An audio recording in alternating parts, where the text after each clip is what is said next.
ನಮಸ್ಕಾರ, ಶುಭೋದಯ ಪ್ರೀತಿಯ ವೀಕ್ಷಕರೆಲ್ಲರಿಗೂ ಸಂಕಲ್ಪ ಸುದ್ದಿ ಕಾರ್ಯಕ್ರಮಕ್ಕೆ ಆತ್ಮೀಯ ಪ್ರೀತಿಯ ಸ್ವಾಗತ ಹೇಳ್ತಾ ಇರೋದು ನಾನು ಅನುಷಾ. ಮೊದಲನೇ ಬಾರಿ ನಮ್ಮ ಚಾನಲ್ ವೀಕ್ಷಿಸ್ತಿದ್ದೀರಾ ಅಂತಂದ್ರೆ ಈಗಲೇ ಚಾನಲ್ನ ಸಬ್ಸ್ಕ್ರೈಬ್ ಮಾಡಿ, ನಮ್ಮ ವಿಡಿಯೋಸ್ನ ಲೈಕ್ ಮಾಡಿ. ಪ್ರತಿಯೊಂದು ವಿಡಿಯೋಸಲ್ಲಿ ಕೂಡ ಸಾಕಷ್ಟು ಉಪಯುಕ್ತವಾಗಿರುವಂತಹ ವಿಚಾರಗಳು, ವೇದ, ಶಾಸ್ತ್ರ, ಪುರಾಣ, ಜ್ಯೋತಿಷ್ಯ, ವಾಸ್ತು, ಯಾವುದೇ ರೀತಿಯಾಗಿರುವಂತಹ ಸಮಸ್ಯೆಗಳಿದ್ದಲ್ಲಿ ಸರಳವಾಗಿರುವಂತಹ ರೆಮಿಡೀಸ್ನ ತಿಳಿಸ್ಕೊಡುವಂತಹ ಸ್ಪಿರಿಚುವಲ್ ಗುರು ಡಾಕ್ಟರ್ ವಿಷ್ಣುದತ್ತ ಗುರುಜಿ ಅವರಿದ್ದಾರೆ. ಬನ್ನಿ ಗುರುಗಳನ್ನ ಇವತ್ತಿನ ಕಾರ್ಯಕ್ರಮಕ್ಕೆ ನಾವು ಬರಮಾಡ್ಕೊಳ್ಳೋಣ. ನಮಸ್ತೆ ಗುರುಗಳೇ, ಕಾರ್ಯಕ್ರಮಕ್ಕೆ ಭಕ್ತಿಯ ಸ್ವಾಗತ. ನಾಳೆ ಏಕಾದಶಿ, ಈ ಆಷಾಢ ಮಾಸದಲ್ಲಿ ಬರ್ತಾ ಇರುವಂತಹ ಏಕಾದಶಿ. ಪ್ರತಿ ತಿಂಗಳು ಕೂಡ ಏಕಾದಶಿ ಬರುವಂಥದ್ದು ನಾವು ನೋಡಿದೀವಿ. ಕೆಲವರು ಉಪವಾಸಗಳು ಆಚರಣೆಯನ್ನ ಕೂಡ ಮಾಡ್ತಾ ಇರ್ತಾರೆ ಅಂತ ಹೇಳ್ಬೋದು. ಆದರೆ ಈ ಏಕಾದಶಿಯ ವಿಶೇಷ ಏನು? ಈ ಏಕಾದಶಿನಲ್ಲಿ ನಾನು ನೋಡಿರೋ ಪ್ರಕಾರ ಈ ಮಳೆ ಬರುತ್ತೆ ಅನ್ನೋದನ್ನ ಹೇಳಿದ್ದಾರೆ. ಆ್ಯಂಡ್ ನಮಗೂ ಚಿಕ್ಕವರಿದಾಗ ಒಂದೆರಡು ಎಕ್ಸ್ಪೀರಿಯನ್ಸ್ ಆಗಿದೆ. ಬಟ್ ಅದು ಈಗಲೂ ಕಂಟಿನ್ಯೂ ಆಗುತ್ತಾ? ಯಾಕೆ ಆ ಏಕಾದಶಿನಲ್ಲಿ ಮಳೆ ಬರುವಂಥದ್ದು ಗುರುಗಳೇ? ಅಥವಾ ಆ ದಿನ ಮೋಡ ಇರುತ್ತೆ ಅಂತ ಬರುತ್ತಾ? ಹೇಗೆ ಈ ಪಟಗಳನ್ನ ಹಾರಿಸುವಂಥದ್ದು, ರವೆ ಉಂಡೆ ಮಾಡುವಂಥದ್ದು, ಇವೆಲ್ಲವೂ ಕೂಡ ನೋಡಿದ್ದೀವಿ. ಇದಿಷ್ಟೇನ ಆಚರಣೆ ಅಥವಾ ಏಕಾದಶಿನ ಹೇಗೆ ಆಚರಣೆ ಮಾಡಬೇಕು, ಇದ್ರ ಬಗ್ಗೆ ತಿಳಿಸ್ಕೊಡಿ. ಓಂ ವಿಶ್ವಸ್ಮಯ ನಮಃ. ಪ್ರೀತಿಯ ಬಂಧುಗಳೇ, ನೀವು ಕೇಳಿದಾಗೆ ಪ್ರತಿ ತಿಂಗಳು 2 ಬಾರಿ ಏಕಾದಶಿ ಬರುತ್ತೆ. ಶುಕ್ಲ ಪಕ್ಷದ ಏಕಾದಶಿಯು, ಕೃಷ್ಣ ಪಕ್ಷದ ಏಕಾದಶಿ. ಇದು ಆಷಾಢ ಮಾಸದ ಶುಕ್ಲ ಪಕ್ಷದ ಪ್ರಥಮ ಏಕಾದಶಿ, ಶಯನ ಏಕಾದಶಿ, ಪದ್ಮನಾಭ ಏಕಾದಶಿ. ಬಹಳ ಬಹಳ ಅದ್ಭುತವಾಗಿರತಕ್ಕಂತಹ ವಿಶೇಷತೆ ಅಂತಂದರೆ, ನಿಮ್ಮ ಬದುಕಲ್ಲೋ ಅಥವಾ ನಮ್ಮ ರಾಜ್ಯದಲ್ಲೋ ಬರಗಾಲವನ್ನು ಆವರಿಸಿತ್ತು ಅಂತಂದರೆ ಈ ಏಕಾದಶಿಯನ್ನು ಆಚರಣೆ ಮಾಡುತ್ತಾರೆ. ಅಂದರೆ ಮಹಾವಿಷ್ಣು ಕ್ಷೀರಸಾಗರಕ್ಕೆ ತೆರಳುವಂಥದ್ದು. ಅಂದರೆ ಆ ಒಂದು ಕ್ಷೀರಸಾಗರದಲ್ಲಿ ಯೋಗ ನಿದ್ರೆಗೆ ಆತ ಜಾರುತ್ತಾನೆ. ಆ ಯೋಗ ನಿದ್ರೆಗೆ ಹೋಗುವಾಗ ಸೃಷ್ಟಿ ಸ್ಥಿತಿ ಲಯಗಳು ಅಂತ ಏನು ಕಾರ್ಯಾಚರಣೆ ನಡೆಯುತ್ತಿರುತ್ತೋ ಇದು ಶಿವನಿಗೆ ಒಪ್ಪಿಸಿ ಆತ ಈ ಯೋಗ ನಿದ್ರೆಗೆ ಜಾರಿದಾಗ ಈ ಸನ್ಯಾಸಿಗಳೆಲ್ಲರೂ ಕೂಡ ಚಾತುರ್ಮಾಸ ವ್ರತವನ್ನು ಮಾಡುತ್ತಾರೆ. ಅತ್ಯಂತ ಪರಮ ಪವಿತ್ರವಾಗಿರುವ ಈ ಆಧ್ಯಾತ್ಮಿಕ ಸಂಪನ್ನತೆಯನ್ನು ಹೆಚ್ಚಿಸಿಕೊಳ್ಳತಕ್ಕಂತಹದ್ದು, ದೈವಿಕ ಶಕ್ತಿಯನ್ನು ಹೆಚ್ಚಿಸಿಕೊಳ್ಳತಕ್ಕಂತಹ ದಿನ ಈ ಏಕಾದಶಿಯ ದಿನ. ಅತ್ಯಂತ ಪವಿತ್ರವಾಗಿರುವಂಥದ್ದು. ನೀವು ಬರೀ ಉಪವಾಸ ಅಂತ ಹೇಳ್ತೀವಿ, ಅಷ್ಟು ಮಾತ್ರವಲ್ಲ. ಈ ಉಪವಾಸದ ಜೊತೆಗೆ ಈ ಏಕಾದಶಿಯಂದು ನಾವು ಮಾಡಬೇಕಾಗಿರ್ತಕ್ಕಂಥದ್ದು, ಏನೇನು ನಾವು ಮಾಡಿ ಯಾವುದರಲ್ಲಿ ನಾವು ಈ ಮಾನವ ಕುಲಕೋಟಿ ಉನ್ನತಿಗೆ ಬರಲಿಕ್ಕೆ ಆಗ್ತಾ ಇಲ್ಲವೋ, ಒಟ್ಟಾರೆ ಒಂದು ಮಾತು ಹೇಳ್ತಾನೆ, ಪಾಪಗಳನ್ನು ನಾಶ ಮಾಡಿಕೊಳ್ಳೋ ದಿನ, ಪುಣ್ಯದ ಅಕ್ಷಯವನ್ನು ಪಡ್ಕೊಳ್ಳುವ ದಿನ ಈ ಏಕಾದಶಿ ದಿನ. ಅದಕ್ಕೆ ಸಚ್ಚಿತ್ತಶಾಯಿ, ಭುಜಗೇಂದ್ರಶಾಯಿ, ನಂದಾಂಕಶಾಯಿ, ಕಮಲಾಂಕಶಾಯಿ, ವಟಪತ್ರಶಾಯಿ. ಅಂದರೆ ಆತ ಯೋಗ ನಿದ್ರೆಗೆ ಜಾರುವಂಥದ್ದು ಯಾರು? ಮಹಾವಿಷ್ಣು. ಅದಕ್ಕೆ ಮಹಾವಿಷ್ಣು ಮಹಾಲಕ್ಷ್ಮಿಗೆ ಇವತ್ತು ನೀವು ಅಭಿಷೇಕಾದಿಗಳನ್ನು ಮಾಡುವಂಥದ್ದು, ಕ್ಷೀರಾಭಿಷೇಕ, ಪಂಚಾಮೃತ ಅಭಿಷೇಕವನ್ನು ಮಾಡುವಂಥದ್ದು. 4 ತಿಂಗಳ ಕಾಲ ಆತ ಯೋಗನಿದ್ರೆ ಇರ್ತಾನೆ. ಅದಕ್ಕೆ ಇದನ್ನು ಪ್ರಥಮ ಏಕಾದಶಿ ಅಂತ ಕರೀತಾರೆ. ಅಂತಹ ಪ್ರಥಮ ಏಕಾದಶಿ ಬಹಳ ಮುಖ್ಯವಾಗಿರುವಂಥದ್ದು. ಈ ಮಳೆ ಬರುತ್ತೆ ಅಂತ ನೀವು ಹೌದು ಕೇಳಿದ್ರೆ ಏಕಾದಶಿ, ಅದು ನಿಜ ಕೂಡ.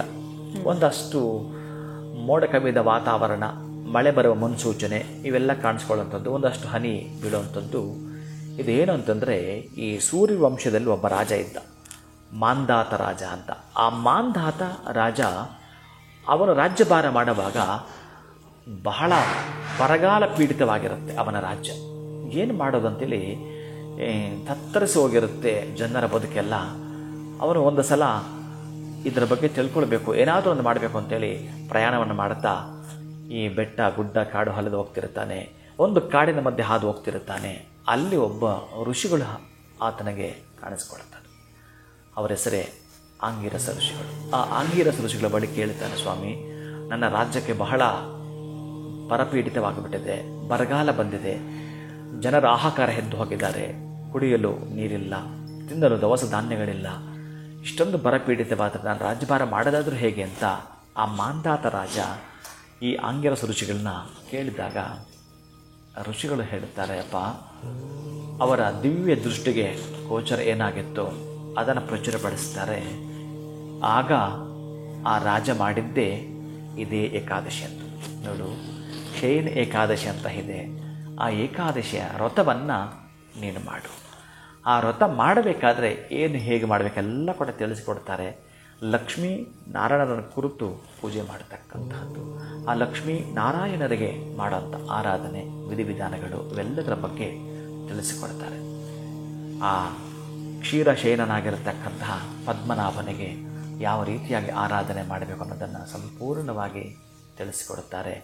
ಆವಾಗ ಮೊದಲೇ ಬರಪೀಡಿತ ಅಂತಂದರೆ ಎಲ್ಲಿ ಆಹಾಕಾರ ಎದ್ದೋಗಿರೋದು, ನೀರು ಒಂದು ಅತ್ಯಂತ ಸೂಕ್ಷ್ಮವಾದದ್ದು. ಭೂಮಿಗಿಂತಲೂ ಸೂಕ್ಷ್ಮ ನೀರು, ನೀರಿಗಿಂತಲೂ ಸೂಕ್ಷ್ಮ ಅಗ್ನಿಗಿಂತಲೂ ಸೂಕ್ಷ್ಮ ವಾಯುಗಿಂತಲೂ ಸೂಕ್ಷ್ಮ ಆಕಾಶ. ಒಂದನ್ನು ಬಿಟ್ಟು ಇನ್ನೊಂದಿಲ್ಲ.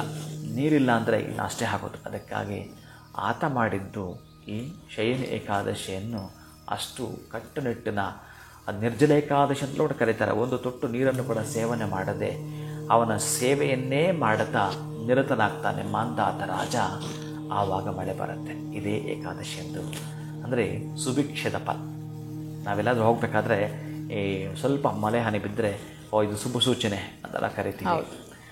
ಅಪವಿತ್ರವಾಗಿರತಕ್ಕಂತಹದ್ದನ್ನು ಪವಿತ್ರ ಮಾಡ್ತಕ್ಕಂತಹದ್ದು ಅಂದರೆ ಮನಃಶುದ್ಧಿ ಮಾಡಿಕೊಡುವಂಥದ್ದು. ನೀವು ಒಂದಷ್ಟು ಸಮಯ ಕಾಲ ಧ್ಯಾನ ಮಾಡುವಂಥದ್ದು. ಯಾಕಂತಂದರೆ ನಿಮಗೆ ದೇಹ ಶುದ್ಧಿ ಆಗಲಿಕ್ಕೆ ಸ್ನಾನ ಮಾಡಿಕೊಳ್ತೀರಿ.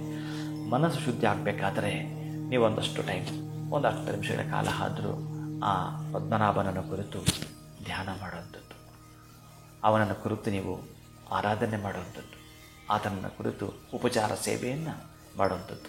ಅರ್ಘ್ಯ, ಪಾದ್ಯ, ಆಚಮನೀಯ, ಸ್ಥಾನೀಯ, ಶುದ್ಧೋದಕ, ವಸ್ತ್ರ, ಧೂಪ, ದೀಪ, ಗಂಧ, ಅಕ್ಷತೆ, ನೀರಾಜನ, ನೈವೇದ್ಯ, ನಮಸ್ಕಾರ ಇವೆಲ್ಲ ಮಾಡುವಂಥದ್ದು.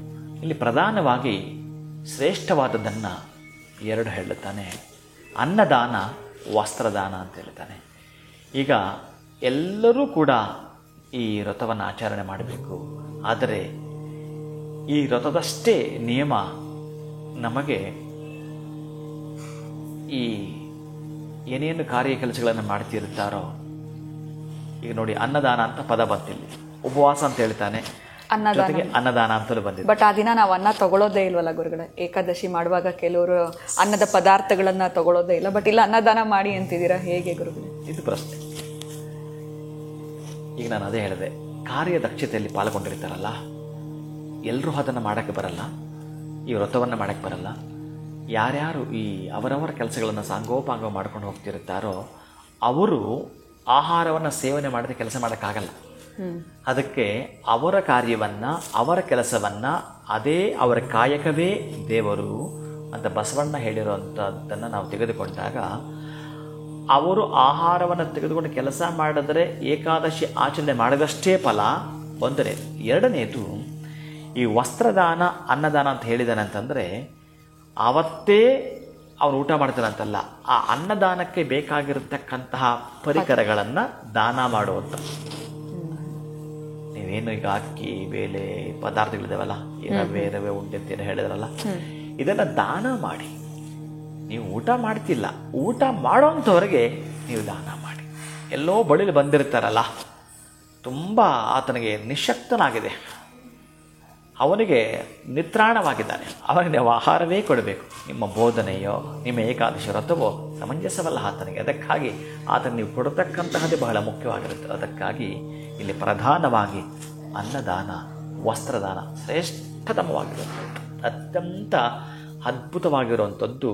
ನಮ್ಮ ಬದುಕಲ್ಲಿ ಒಂದು ಬರಗಾಲ ಆವರಿಸಿದೆ, ನಮ್ಮ ಬದುಕಲ್ಲೂ ಒಂದು ಕೇಡು ನಮ್ಮನ್ನು ಆವರಿಸ್ಕೊಂಡು ಬಿಟ್ಟಿದೆ, ಇನ್ಯಾವುದೋ ದಾರಿದ್ರ್ಯ ನಮ್ಮನ್ನೆಲ್ಲೋ ದಹಿಸ್ತಾ ಇದೆ ನಮ್ಮನ್ನು ಅನ್ನೋದಾದರೆ ಈ ಏಕಾದಶಿಯನ್ನು ಸಮರ್ಪಕವಾಗಿ ಆಚರಣೆಯನ್ನು ಮಾಡಿ ಆನಂದದ ಬದುಕಿಗೆ ನೀವು ವೆಲ್ಕಮ್ ಹೇಳ್ತೀರಿ. ಖಂಡಿತ ಗುರುಗಳೇ. ಸೊ ಪ್ರತಿ ತಿಂಗಳು ಕೂಡ ನಮಗೆ 2 ಏಕಾದಶಿಗಳು ಬರುತ್ತೆ. ಆದರೂ ಕೂಡ ಆಷಾಢ ಮಾಸದಲ್ಲಿ ಪ್ರಥಮ ಏಕಾದಶಿಯ ವಿಶೇಷ ಏನು, ಇನ್ನು ಮಹಾವಿಷ್ಣು ಆಗಿರ್ಬೋದು, ಮಹಾಲಕ್ಷ್ಮಿಯ ಆರಾಧನೆಯನ್ನು ನಾವು ಹೇಗೆ ಮಾಡಬೇಕು, ವಿಶೇಷವಾಗಿ ವಸ್ತ್ರದಾನ ಜೊತೆಗೆ ಅನ್ನದಾನವನ್ನು ಯಾಕೆ ಮಾಡಬೇಕು ಅನ್ನೋದ್ರ ಬಗ್ಗೆ ತಿಳಿಸ್ಕೊಟ್ರಿ. ಇನ್ನು ನನಗಿದ್ದಂಥ ಅನುಮಾನಗಳಿಗೆ ಒಂದು ಕಥೆಯನ್ನು ಕೂಡ ತಿಳಿಸ್ಕೊಟ್ರಿ. ಮಳೆ ಬರೋದಕ್ಕೆ ಏನು ಕಾರಣಗಳು, ಯಾಕೆ ಆ ದಿನ ಆಗುತ್ತೆ ಅಂತ ಕೂಡ ತಿಳಿಸ್ಕೊಟ್ಟಿದ್ದೀರಾ. ಅದ್ಭುತವಾಗಿರುವಂಥ ವಿಚಾರವನ್ನು ನಮ್ಮೆಲ್ಲರಿಗೂ ತಿಳಿಸ್ಕೊಟ್ಟಿದ್ದಕ್ಕೆ ಧನ್ಯವಾದಗಳು. ತಮಗೆ ನಮಸ್ಕಾರ. ಹರೇ ಶ್ರೀನಿವಾಸ. ಇನ್ನು ನಾಳೆ ಏಕಾದಶಿಯ ಆಚರಣೆ ಹೇಗಿರಬೇಕು ಅನ್ನೋದ್ರ ಬಗ್ಗೆ ನಮಗೆ ಗುರುಗಳು ತಿಳಿಸ್ಕೊಟ್ಟಿದ್ದಾರೆ. ಕಾರ್ಯಕ್ರಮವನ್ನು ಮುಗಿಸುವಂತಹ ಸಮಯ ಆಗಿದೆ. ನಮಸ್ಕಾರ.